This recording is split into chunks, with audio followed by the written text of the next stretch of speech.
அவர்களும் கட்டாயமாக எடுக்க வேண்டிய ஒரு கட்டளை தான் இந்த ஞானஸ்தானம். இந்த ஞானஸ்தானம் என்கிற வார்த்தையை நம்ம ரெண்டாக பிரிக்க முடியும். ஞானம் ப்ளஸ் ஸ்நானம். இந்த ஞானம் என்பது என்னன்னு பார்த்தீங்கன்னா, வேத வசனம் அழகாய் சொல்லுகிறது, கர்த்தருக்கு பயப்படுதலே ஞானத்தின் ஆரம்பம். கர்த்தருக்கு பயப்படுதல் அப்படின்னா என்னன்னு பார்த்தீங்கன்னா, நீதிமொழிகள் 3ஆம் அதிகாரம் 7ஆம் வசனம், தீமையை விட்டு விலகுதலே கர்த்தருக்கு பயப்படுகிற பயம். நம்ம தீமையை விட்டு விலகி, அதாவது நம்மளுடைய பாவங்களை விட்டு விலகி மனம் திரும்பி கர்த்தரிடத்தில் ஒப்பு கொடுக்கறதின் பேர் தான் கர்த்தருக்கு பயப்படுகிற பயமாகும். இந்த ஞானத்தை தான் கர்த்தர் நமக்கு சொல்லுகிறார். அடுத்ததாக ஸ்நானம் அப்படின்னா தண்ணீரில் மூழ்குவது.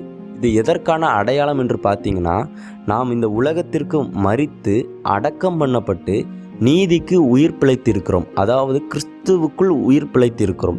இது